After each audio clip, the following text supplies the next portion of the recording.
Madam President, I wanted to just take these few minutes to discuss high oil and gas prices, gasoline prices. I think when we get home to our respective states this next week, we're going to find that many of the people we represent are understandably concerned about the rising price of gasoline at the pump. And they have good reason to be concerned. Senator Murkowski and I hosted a Senate-wide briefing on Tuesday afternoon with three top oil industry analysts. We had Dr. Richard Newell, who's the head of the Energy Information Administration. We had Mr. Bob McNally, who was part of the Bush administration's White House team on energy markets, and Mr. Frank Verrastro, who is the head of the Energy and National Security Program with the Center for Strategic and International Studies. And they gave us their insights and explanations as to what is causing the rise in the price of gasoline at the pump.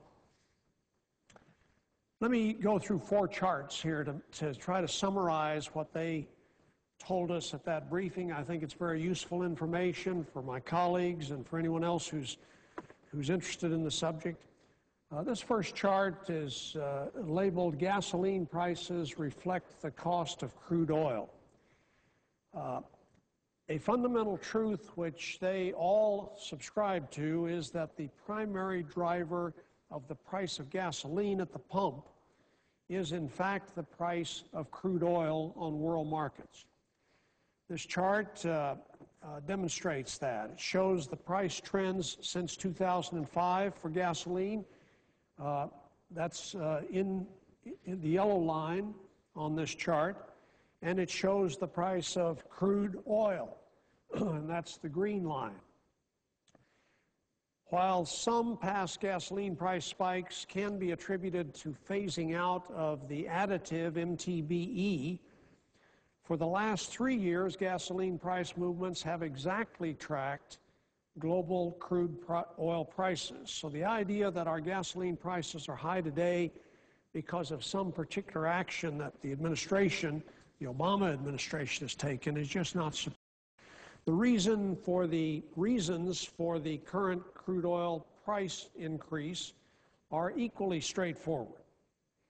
In listening to each of the analysts highlight the factors that he thought was important in explaining why crude oil prices are at the levels that we haven't seen since 2008, I was struck by two explanations that have been advanced in many of the political speeches here in Washington and around the country about oil and gas prices.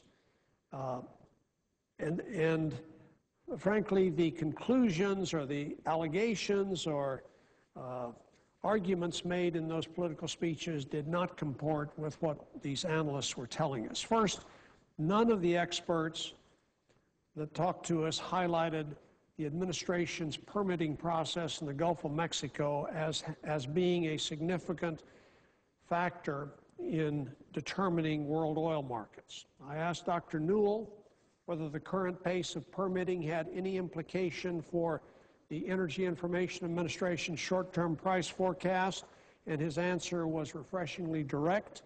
He said no. And I would point out that neither of his co-panelists disagreed with that conclusion. Second, any anticipated Environmental Protection Agency regulation of greenhouse gas emissions at refineries was not included in any of the presentations as a driver behind the current increase in prices. In fact, more broadly, neither the EPA nor any kind of U.S. regulatory action were discussed as important to understanding world oil prices. I know some of my colleagues remain concerned that we have not built a new refinery in the United States since the 1970s. I'd like to assure them that the data suggests that their concerns are not well-founded at this particular point. Demand for refined products is believed to have peaked in the United States. At the moment, 17% of our existing refining capacity in this country stands idle. And that's not because of environmental regulations.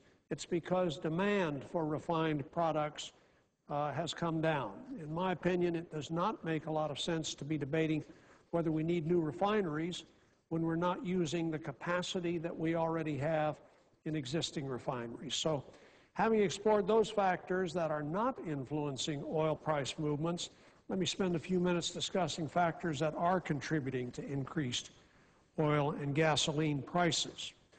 The bulk of the discussion at this briefing we had on Tuesday about high oil prices was about what's going on in the Middle East and North Africa. And this chart depicts what has happened to the price of oil. U.S. oil prices January through March of 2011. So from the beginning of this year until the current time. I think it's obvious that this is that the major force driving oil prices is the instability that we've seen in the Middle East and North Africa. When the world's key oil producing and exporting region, which is the Middle East and North Africa, when that region is unstable, world oil markets are also unstable. When political unrest threatens major choke points in the world oil transit routes, world oil markets react as they have. And when a member of OPEC, the Organization of Petroleum Exporting Countries, stops exporting oil, which has virtually occurred in the case of Libya, world oil markets react.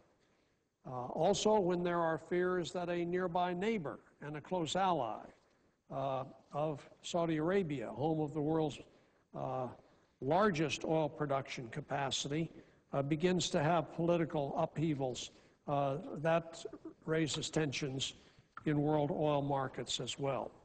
So, as you can see from this chart, oil prices are very sensitive to these kinds of developments. Oil prices went up as regime change was realized in Egypt amid concerns about access to the Suez Canal. Prices quickly came down again as it looked increasingly unlikely that traffic through the canal would be disrupted. Then Libya became the first major oil exporting country to be affected by the wave of popular uprisings in North Africa, and oil prices reacted immediately, indicating market concerns that the situation might get worse before it got better. Indeed, it has worsened. We now have virtually all Libyan oil exports terminated or stopped or suspended.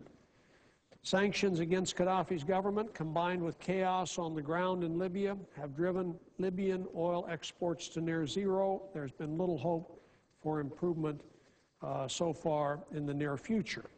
So we're just beginning to face a potential further escalation of tensions in the region. On Monday, of course, Saudi Arabia sent troops across the causeway onto the island, neighbor of Bahrain, and this adds to world tension.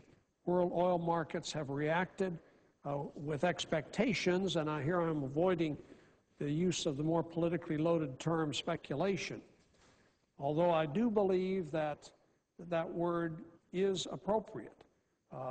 It is speculation or expectations that the situation is at risk of getting worse before it gets better.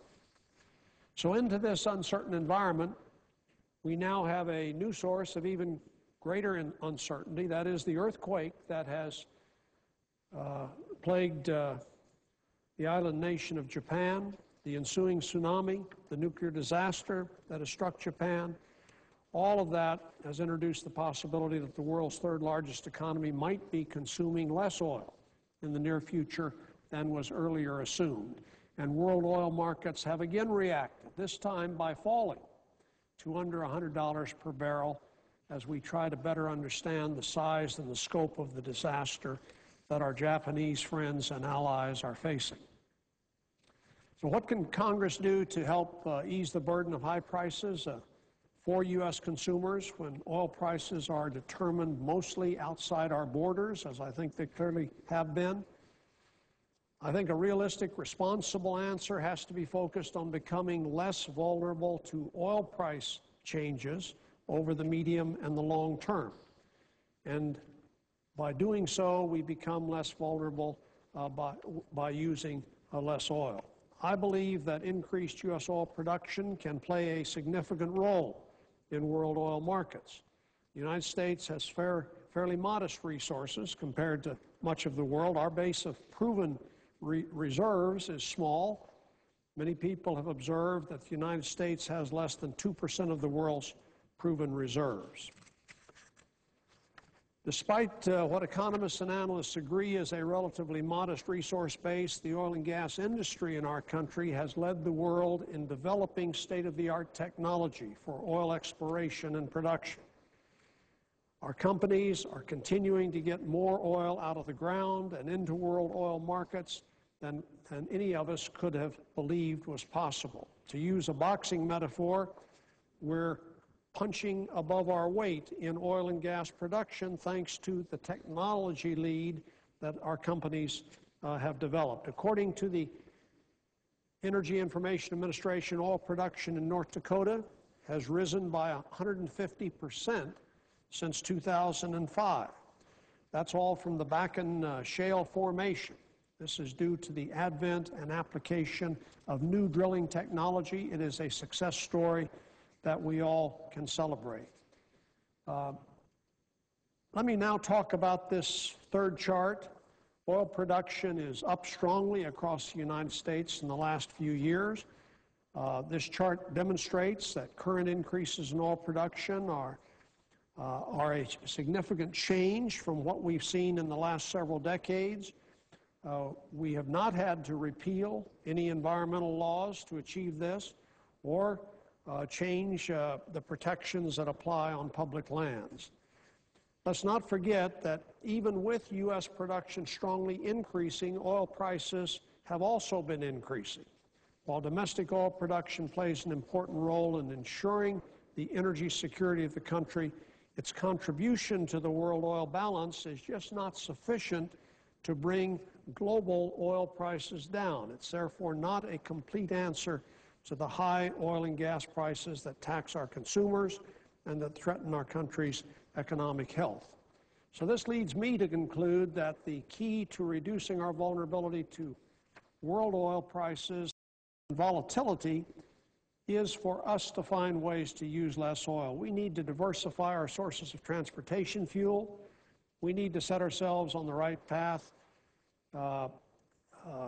as we did when we passed the Energy Independence and Security Act of 2007. That law required us to make our vehicles more efficient and to shift toward relying more on renewable fuel. This chart, this final chart, shows how the Energy Information Administration's long-term forecast for U.S. dependence on imported oil, how it was predicted to go, what they predicted our level of dependence would be prior to the passage of that 2007 bill, and what they now predicted is after the passage and implementation of that bill. There are two main features of this graph I think are particularly noteworthy. First, prior to the enactment of this bill in 2007, the Energy Information Administration had been predicting that U.S. reliance on imported oil would continue to increase, in large part because of the biofuels and the fuel efficiency policies that we included in that act. The latest forecast shows that our reliance on imported oil probably peaked, in fact, in 2005, and is now going down and is expected to continue going down for the rest of this forecast period, which is out to year 2035. Second, the amount of oil that we now will not need to import from today to 2035, that is the oil that we will be able to save because of the Energy Independence and Security Act we passed in 2007, amounts to about 26 billion barrels. That compared to the previous forecast. What I'm saying there is that the difference between the blue line, which was the earlier projection, and the red line, when you take that out to 2035, the total oil involved there is 26 billion barrels of oil.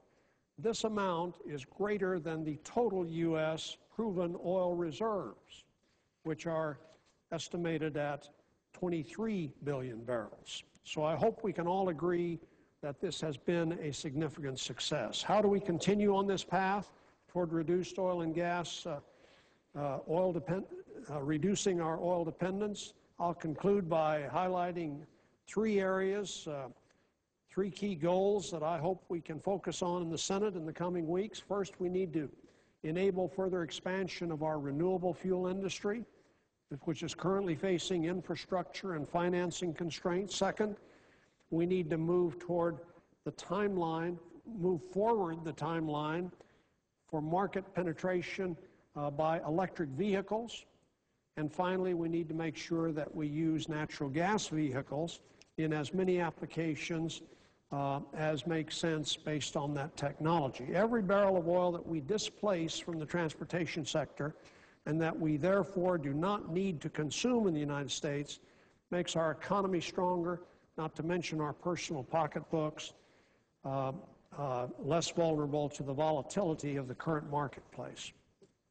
So we need to keep drilling. We're good at that, and it is helpful to have more supplies on the world market, and I'm not arguing against that. But at the same time, we need to recognize that the long-term solution to this challenge is to move away from such great dependence on oil. This is a strategic vision that President George W. Bush, who previously had worked in the oil industry, clearly articulated in his 2006 State of the Union address.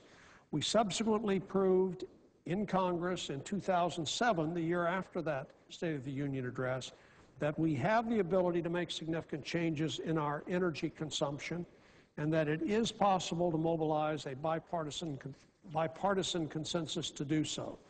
The bipartisan path that we laid out in the Energy Independence and Security Act in 2007 is the right approach. As part of whatever bipartisan approach we take to energy in the weeks and months ahead, we need to continue moving in this same direction. Madam President, I yield the floor, and I